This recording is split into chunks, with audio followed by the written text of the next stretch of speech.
Investiture of the Gods, Chapter 5. Kingzo. And the text paints, a pretty clear picture of a monarch whose reign is, frankly, spiraling out of control. What's fundamentally wrong here? Well, the sources make it undeniably clear. King Zeo is suffering from a profound neglect of duty. It's quite explicit. He's described as having a ord, an all-consuming addiction to Daji, his consort. And he's deep in just a constant state of licentious behavior. And crucially, he's completely disregarding all state affairs. He says he hasn't held court for a month. A whole month, wow. Yeah, addicted to wine and women. And this is leading to widespread distress among the people and basically an uproar among his ministers. The kingdom is, essentially falling apart without a hand on the helm. It sounds like a textbook case, doesn't it? A kingdom decaying from the inside because its leader cares more about pleasure than, governing. But it's not just a silent decline, is it? We see some truly courageous figures trying to step in. Oh, absolutely. You have prominent figures like Grand Censor Mabel, Prime Minister Shangrong, Vice Prime Minister Begin. They are depicted as being keenly aware of the danger. They actually call the situation kawu, a clear omen of great chaos. A sign of great chaos. Strong words. Very. And their discussion emphasizes the critical role of these admonishing ministers. They cite the wisdom that a ruler needs these advisors, like a father needs sons who will speak up, or a scholar needs friends who will challenge them. So it's a duty, almost. It's seen as an ethical imperative, and they decide on direct, collective action. Ring the bells, beat the drums, gather everyone, and formally request the king show up at court to hear them out. That's a powerful act of collective conscience, isn't it? A direct challenge. But how does King Zhu, the man lost in indulgence, respond to this urgent summons from his most senior advisors? His reaction is incredibly revealing and pretty infuriating, actually.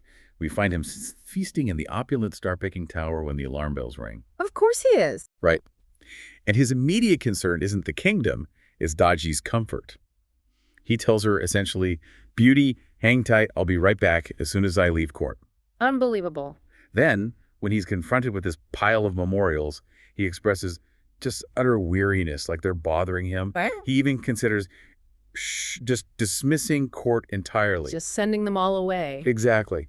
The ministers warn him about heaven being displeased, floods, droughts, disaster for the people, but he dismisses the Northern Rebellion, a major threat, as a mere oosh. A skin ailment, like scabies. Precisely. Like it's just a minor irritation. He argues his presence isn't needed anyway, claiming the prime minister handles everything, and that his own role is just HU, basically, to sit there looking regal with folded hands. Wow. Here's where it gets truly unsettling, I think. King Zhu isn't just negligent. He seems pathologically dismissive. Blind. He sees this kingdom in chaos as scabies. So what's the potent takeaway here for you listening to this? Well, the real lesson isn't just don't be a bad king. It's about the insidious nature of self-deception, isn't it? A leader's personal scabies, their indulgence, their blindness, isn't a minor issue. It's a symptom of something deeper that leaves the whole system vulnerable. Vulnerable to those unseen great calamities. It shows how personal failings can cascade into national disaster, especially when honest advice is just, shut down. Actively resented, even. Okay, so while the human court is descending into this tragic farce, our sources dramatically shift perspective. We get a higher, more ancient understanding of what's really going on. Enter Yun Zhangzi. Who is this figure? What's his story? Right, Yun Zhangzi. He's a cultivator of Qi, that fundamental life energy. He comes from Songnan Mountain, and he's described as a Pisuru Yuagela, an immortal who achieved enlightenment over, 1,000 years. 1,000 years. So he's operating on a whole different time scale. Entirely. He's profoundly connected to the cosmos, its unseen forces, really far removed from earthly politics and worries. On this particular day, he's just enjoying a tranquil, idle, and carefree existence.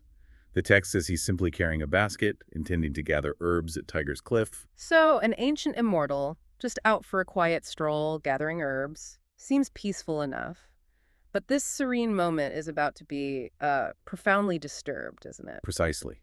While he's on his way, he suddenly sees this streak of demonic aura, Yaoqi, in the southeast, piercing right up to the clouds. And for him, this isn't just weird weather. Not at all. His enlightened perception immediately cuts through it. He discerns his true nature.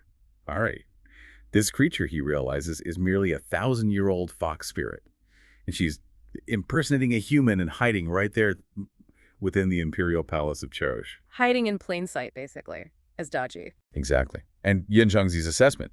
It's a stark contrast to King Zhu's casual dismissal. He issues a chilling warning. Sheh. Yeah. If not removed soon, it will become a great calamity. A great calamity. The exact phrase King Zhu brushed off as scabies, the difference in perception is just huge. It's night and day. One sees a minor annoyance, the other sees an existential threat to the cosmic balance. So what does this all-powerful immortal with his vast wisdom decide to do about this brewing disaster? Well, his motivation, he says, is rooted in compassion. As renunciant, compassion is his foundation. Okay, that makes sense. But his method? His method is what's truly fascinating. Instead of calling down lightning or wielding some grand celestial weapon, which you might expect, he asks his attendant, Qingxia Tongzi, for an old withered pine branch. A pine branch? Yes, to fashion a simple wooden sword. A wooden sword. I mean, his attendant even questions him, right? Asks why not use the demon-reflecting treasure sword. He does. The attendant basically asks, shouldn't you use the proper tool for the job? It seems like the logical choice for fighting a powerful demon. So why the branch? And Yin Zhongzi's response just perfectly encapsulates his profound power and his self-assured wisdom. He says, just Junan, essentially, a 1,000-year-old fox. She's not worthy of my treasure sword. This piece of wood will suffice. Wow. That's confidence. It's more than confidence, I think. It's a statement about mastery. True power isn't always in the flashy tool. It's in the clarity of vision, the precision of intent. He's saying because he understands the situation so perfectly, even the humblest instrument is enough. Your most unassuming solution can be incredibly powerful if you wield it with complete understanding. That's an incredible insight, actually. It's not about the sword, it's about the wielder. Exactly. So this immensely powerful immortal, now armed with just a wooden sword, sets off for Chashi. How does he get there? Does he walk? Not quite. He leaves Zhongyan Mountain, treading on auspicious clouds. Riding the clouds. Okay. And the text gives us this beautiful, evocative poem describing his journey. No need for mounts or boats. He roams freely across lakes and seas. The whole great world is reached in just an instant. Sir, a single autumn passes in the time it takes rocks to decay and pines to wither. That gives you such a strong sense of his transcendence, doesn't it? He's just moving outside of time and space as we know it. Completely.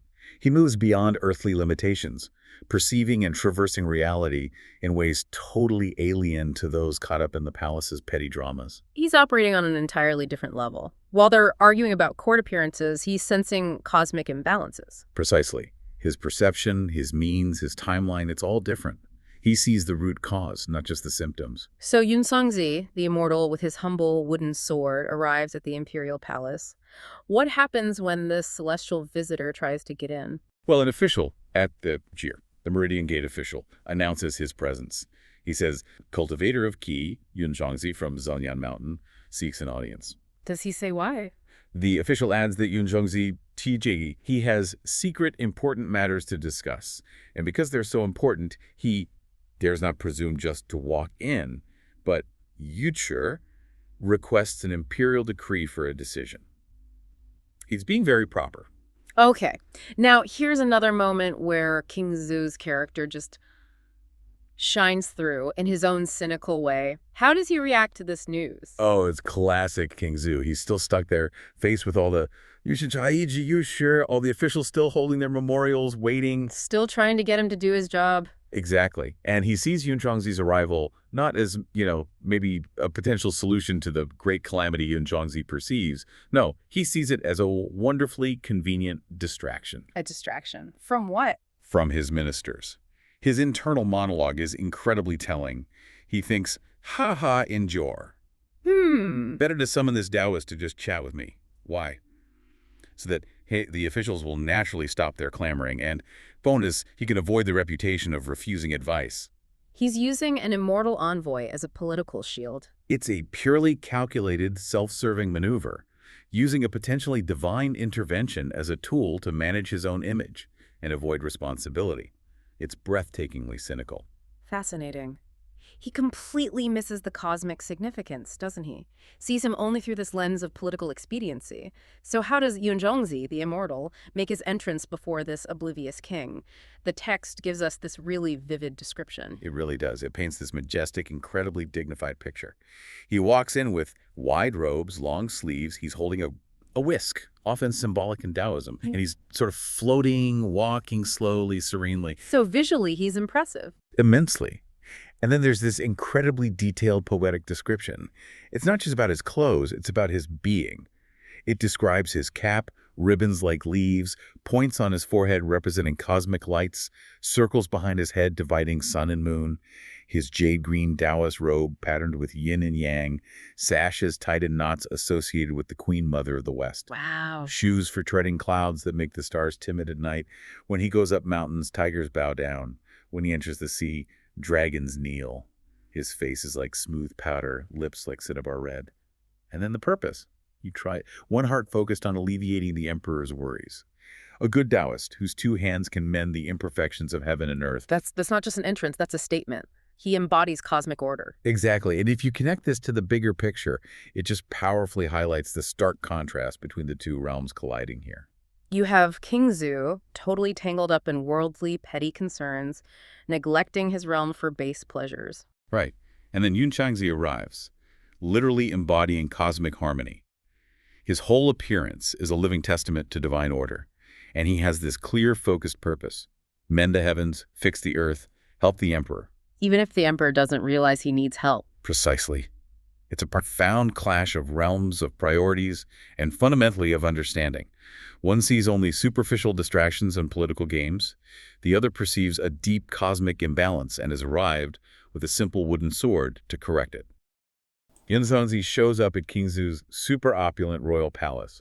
Imagine the guards, the ceremony, the sheer weight of protocol. Absolutely. Strict doesn't even begin to cover it. And then this Taoist sage walks up to the Son of Heaven, and his greeting is just go, well, it's not what you'd expect at all. He gives a respectful huh, that's a bow, hands clasped, but, and this is the key part, he doesn't do the full prostration. No kneeling, no kowtowing. Which was absolutely required. Non-negotiable, really. So it's an immediate, maybe subtle, but definite act of defiance, or at least independence. And King Zhou, predictably, he's not pleased. He sees himself as, Son of Heaven, ruler of all lands, and this simple bow. He calls it slow disrespect.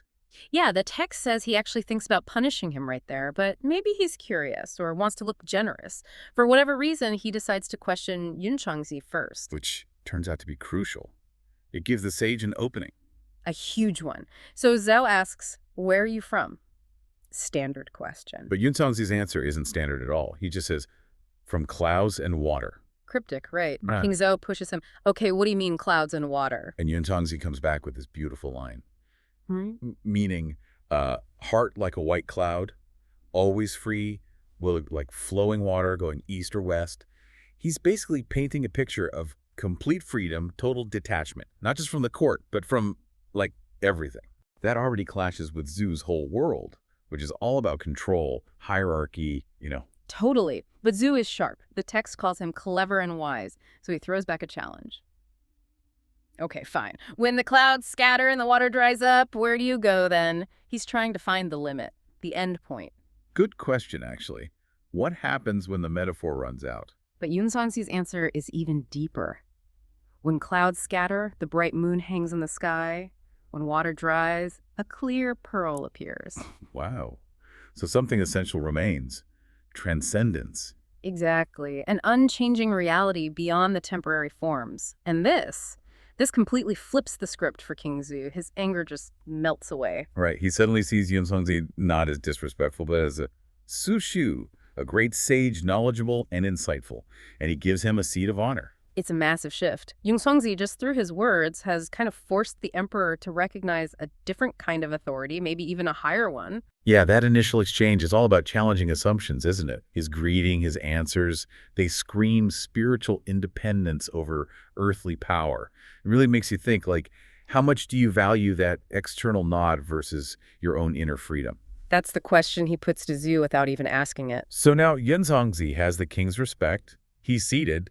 And he doesn't waste time, does he? He goes bold. Oh, yeah. He basically tells the emperor straight up, Aipidop, which means the Son of Heaven only knows the nobility of the Son of Heaven, but the three teachings, they're rooted in morality and are truly venerable.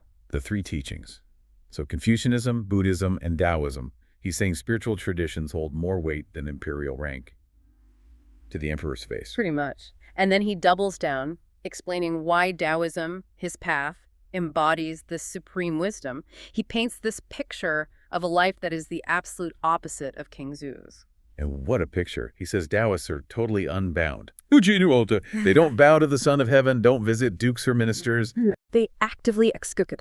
They escape worldly cages and nets of custom to cultivate truth. They find joy in nature. They're totally detached from fame or shame. It's about deep, quiet simplicity. It sounds incredibly serene, and the description of how they live is so vivid. It really is. The text talks about star crowns, rough robes, messy hair, bare feet. They make hats from flowers, land and mats from wild grass. They drink from springs, chew pine needles for health. Sounds pretty rustic. Very. They sing, they dance, they sleep on clouds, apparently. It's all about living with nature, not ruling over it. And it's not just chilling out in the woods, right? There's a deep intellectual and spiritual side. Absolutely. They seek wisdom from other immortals. They discuss poetry, literature. They explicitly zoom, Jerry. They laugh at luxury and muddy wealth and delight in pure, independent poverty. Wow. Muddy wealth. That's a great phrase. Isn't it? And they study history, the rise and fall of dynasties, but their real goal is investigating the roots of life and destiny. They're after the big cosmic truths. Okay, so it's a whole integrated system. Lifestyle, philosophy, and powers. Oh, the powers are something else. Yon Zhongzi says they transcend time, the seasons. They can even reverse aging down, turn old faces young, white hair green again. Whoa. They heal people, benefit things, even raise the dead. Raise the dead. Okay, that's a significant. Right, and they can see the unseen, too. Predict fortunes, read hearts. They write talismans to dispel the demonic aura in the human world. So they're protectors, in a way. And then there's the alchemy part. That sounded complex. Yeah, he uses these specific terms like wo, wu, wu, wu. It refers to refining internal energy, yin and yang, cultivating this inner elixir over time. It's sophisticated stuff. Leading to ascension. Pretty much. He talks about riding phoenixes and cranes to heavenly realms. So, yeah, transcendence is the ultimate goal. And then he just lays it out there, comparing Taoists favorably to Confucian scholars, whose wealth is fleeting, and even other spiritual groups like the Jijiao. He declares, always, only Taoism is supreme. It's such a powerful statement. He's offering King Xu a completely different definition of power. Not external control, not riches, but self-mastery, wisdom, connection to the Tao. It's about inner wealth, not outer status. It's a real aha moment about what true value could be. King Xu must have been reeling. The text says he felt refreshing, as if beyond the dust of the world. So we finally asked the obvious question, okay, why are you really here? Right. And Yunzongzi drops the bombshell. He says back on his mountain, Mount Zongyan, he sensed demonic energy flooding the capital, Chaoish, and specifically strange energy rising from the palace itself. Demonic energy in the Forbidden Palace. Yeah, and his compassion, his home, his basic goodness made him come down to have removed this demon. Okay, I can see why Zhu would laugh at that. His palace, super secure. Demons, impossible. He's probably picturing some kind of monster. Exactly. He expects horns and claws, but Yunzongzi just smiles knowingly and explains the demon is thriving because the king doesn't recognize it for what it is. If the king knew, it wouldn't dare stay. That's chilling. And then comes that amazing warning poem. Plu basically saying the most dangerous demons are beautiful, enchanting, they slip in unnoticed, destroy you from the inside out. If people could see this kind of real demon, he says, many more would achieve immortality. Wow. So it's subtle, seductive, insidious. Not a beast, but maybe an influence, a corruption. Precisely. King Xu is now actually concerned. He asks, okay, how do I stop it? And Yunzongzi pulls out a sword. Yep, from his flower basket. But it's not some legendary blade. It's carved from pine wood. Pine wood? Seriously, he calls it shu. And he says, Oshi, H-ya. Roughly, It might not have a fancy aura reaching the stars, but give it 3 days and it'll turn that demonic energy to ash. That's incredible. A simple pine sword. He tells you to hang it in the Fengong Lu, the palace division tower, and wait 3 days for an omen. It really makes you pause, doesn't it? Like, how often do we miss subtle dangers because they don't look like we expect? Or dismiss simple solutions because they aren't flashy enough? Yeah, true power maybe isn't always obvious. Discernment and simplicity. That seems to be the lesson there. So King Zhu is clearly impressed. Maybe a little confused, but impressed. And he does what emperors do. He tries to recruit Yunzhongzi, offers him high rank, fame, protection. Listen, that'd be great. He can't seem to understand why anyone would choose a simple, unknown life. For Zhu, that offer is the absolute pinnacle, the best thing he can imagine giving someone. But Yunzhongzi, he just politely refuses, calls himself a lazy man of the mountains, totally unsuited for governing. Says he prefers to sleep in late. Right. And so me out wander the mountains barefoot. It's a complete rejection of everything Zhu values. And Zhu still doesn't quite get it. He pushes back. What good is that life? Think about the perks. Eisfun, purple robes, gold belts. Titles for your family is sotongi, endless enjoyment. He's laying out the whole imperial dream. He really is. But then Yunzhongzi responds with this amazing poem just laying out exactly why his life is better. It's a masterpiece of defending simplicity. He talks about inner peace. Oh, body at ease, mind free. No fighting, no scheming. All the world's busyness. Just let it go. He says he doesn't want fame, calls it easy to get anyway, like picking up mustard seeds, doesn't want fancy clothes or belts or sucking up to ministers or flattering kings. He wants no part of the power structure. No grand parades, no bowing, no big salaries, no entourage. He's happy with his small hut. Doesn't mind if it's narrow. His old clothes. Now, it's too dirty is fine. He wears lotus leaves and orchids. Oh, his incredible imagery. He says he doesn't care about emperors, heavenly, earthly, or human.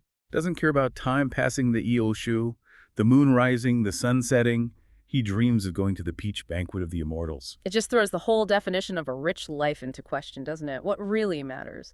Zhu offers status and stuff. Yunzhongzi offers freedom. Deep, profound freedom. It's a fundamental clash of values, and Yunzhongzi's argument for freedom is incredibly compelling. King Zhu is definitely moved. He calls Yunzhongzi a guest of purity and stillness. But even then, his instinct is imperial. He orders gold and silver brought out as travel expenses, his final attempt to give the highest worldly honor he knows. Still trying to operate within his own framework. But Yunzhongzi, again, just gently smiles and refuses. No use for it, he says. It's the ultimate rejection of materialism, isn't it? Not because he's poor, but because he's genuinely rich in a different way. Exactly. And he leaves you with one last poem that sums it all up. He describes his real possessions. Suhunja, following destiny, leaving the dust of the world, a heart like water and clouds. That's his guide. His tools aren't gold, they're shureko. 2 scrolls of scripture, a sword, a staff, a zither. For knowledge, protection, travel, art. And he carries medicine to help people he meets and new poems in his belly to share. It's about service and creativity. And the final line just seals it. When alchemical pill can extend life 1,000 years, don't boast about worldly gold. Boom. Mic drop. It perfectly contrasts the fleeting value of gold with the eternal value he pursues, spiritual cultivation, longevity, wisdom. It really does. His treasure isn't something you can hold, it's something you become. And it can't be bought or given by an emperor. The Daoist just given this very serious warning about a demon in the palace. Yeah. And he's leaving. The text says he bows respectfully, and then Cernal, his large sleeves flowing, he strode out through the Meridian Gate. It's so serene, otherworldly almost. Such a contrast to the court's worries. Right. He's just dropped this spiritual bombshell and walks out. What's the effect of that? On the court, on King Zhu. Well, it creates this instant void, doesn't it? Yeah. His exit is so dignified, almost ethereal. It really highlights how petty maybe the court's concerns seem in comparison. Yeah. He's delivered this major warning, and poof, he's gone. And what happens right after? The 8 Grandmasters, the Badafu, they're itching to talk about state affairs. But they've been waiting. Exactly, Yeah. delayed by this whole long spiritual discussion. And King Zoom. Clearly, he's had enough. The source says he'd been talking to cloud dwellers for ages and was annoyed, weary. Mm-hmm. So what does he do after getting a divine warning? He dismisses his top officials, tells them, come back later, heads back to his palace. What does that tell us early on? Oh, it's a huge tell, a really insightful detail. That first dismissal, just because he's tired from a talk about his kingdom's safety, it's a massive red flag. Right. It really foreshadows his growing isolation. He's only interested in his immediate desires. He's shutting down, becoming less open to advice. It perfectly sets the stage for the disaster to come. Choosing comfort over counsel. A dangerous path for any ruler. And things escalate immediately. Yeah. Because King Zu gets back to Shushan Palace, expects Daji to be there. His anchor. Right. But she's not. And you can feel his anxiety spike. How quickly does that shift his whole mindset? Instantly. He's just pushed away vital advice out of impatience, and now his personal source of comfort, his affection, is disrupted. He's completely off balance. Yeah, vulnerable. Extremely vulnerable. And the attendant, the Xiuguan, gives him the news.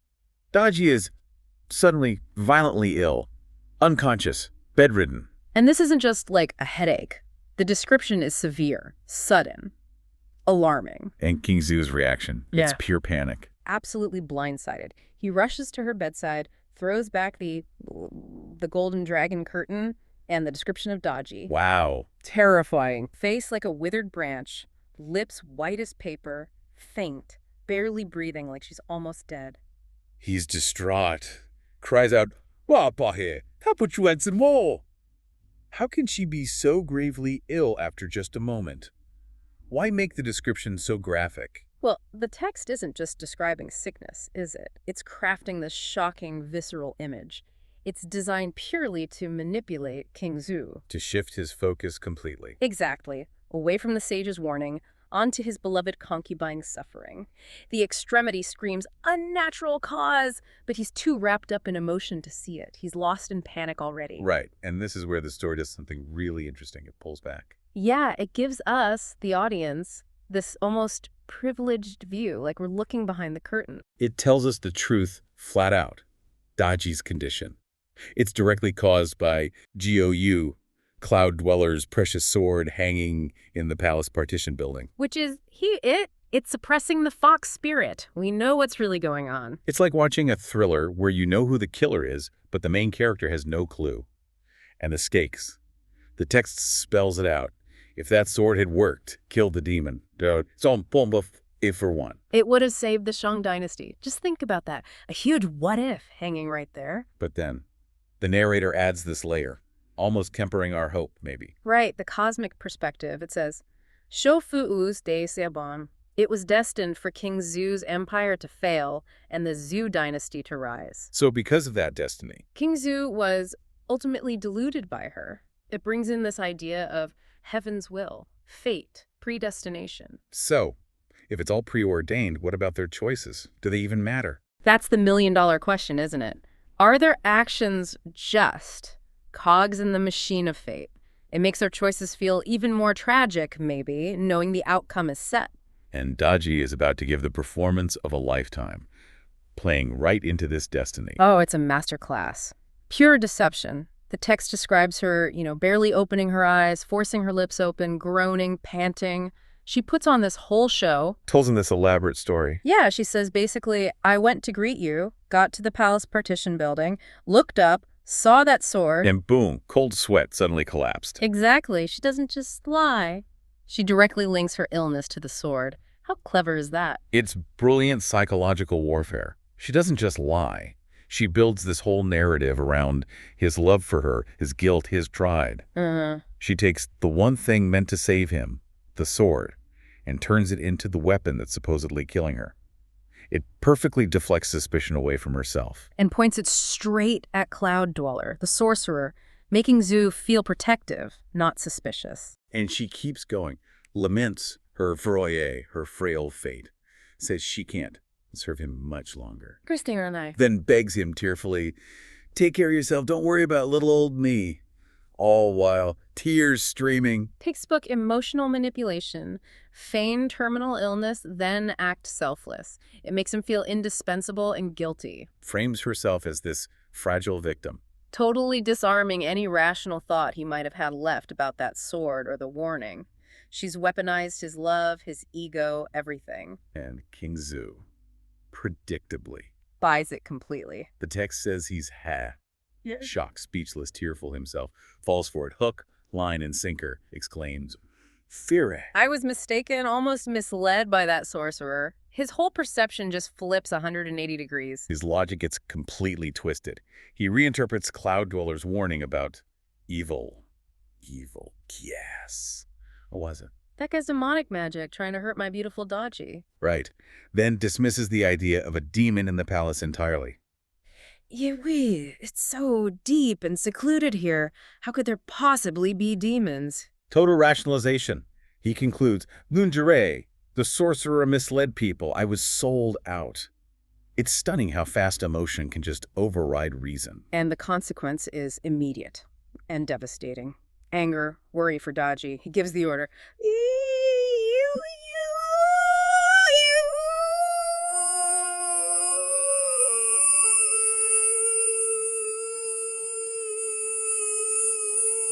Burn the wooden sword, quickly, with fire. Don't delay. It almost scared my beauty to death. And then showing where his priorities really lie. It really shows that critical flaw, doesn't it? In leadership, maybe in all of us. Prioritizing personal comfort, emotional attachment over objective truth. Yeah, he rejects the sage's warning because it's unsettling. He embraces Daoji's lie because it affirms his feelings, makes him the hero protector. He's not thinking, just reacting. Emotionally. Fear of loss, wounded ego, maybe. It's a powerful reminder. Even the most powerful people are vulnerable when personal feelings just steamroll reason. So, the big picture. The narrator makes it crystal clear.